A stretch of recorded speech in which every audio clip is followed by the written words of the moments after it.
En 2025, le département de la Haute-Garonne a de nouveau accueilli l'un des événements sportifs les plus populaires au monde, le Tour de France.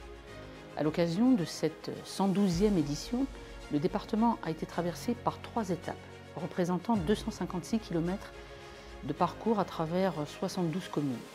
16 juillet, Toulouse, départ et arrivée. 19 juillet, Pau, Luchon, Suberbannière. 20 juillet, Muret, Carcassonne.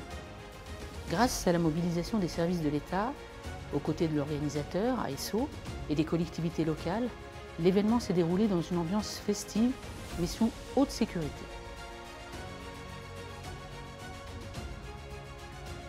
Pendant le passage de la course, les routes empruntées ont été temporairement privatisées par l'organisateur.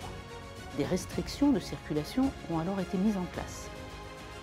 La préfecture de la Haute-Garonne était chargée de la sécurité du public tout au long du parcours. Pour assurer le bon déroulement des étapes, un dispositif de sécurité proportionné aux enjeux a été déployé. Il a mobilisé à la fois les forces de l'ordre local et des renforts extérieurs, tout en maintenant la continuité des missions habituelles. Plusieurs réunions de coordination ont été organisées par la préfecture, réunissant les forces de sécurité intérieure, le service départemental d'incendie et de secours, le SAMU, la direction départementale des territoires, l'agence régionale de santé, l'hôpital, les communes concernées ainsi que les opérateurs de transport public. Des repérages sur le terrain ont permis de valider les mesures de sécurisation. Des arrêtés préfectoraux spécifiques ont été pris pour certaines étapes sensibles, autorisant notamment l'usage de drones par les forces de l'ordre. Lors de chaque étape, le centre opérationnel départemental a été activé.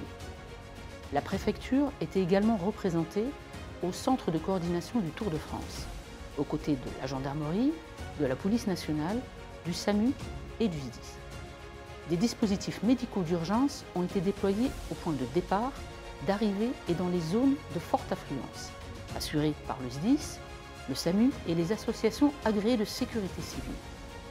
Les sous-préfets de Muret et de Saint-Gaudens étaient également mobilisés.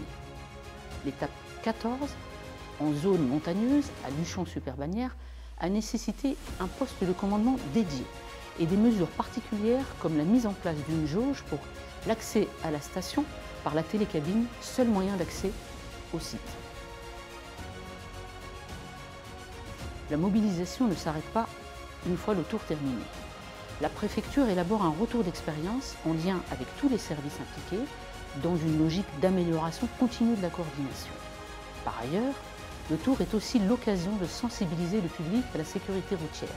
La Maison de la sécurité routière était présente dans les villages à Toulouse et à Muret pour diffuser des messages de prévention. Au nom du préfet de la Haute-Garonne, je voudrais remercier l'ensemble des services de l'État. De nombreux agents ont été mobilisés. Ils ont contribué ainsi à la réussite de cet événement populaire et festif dans les meilleures conditions de sécurité.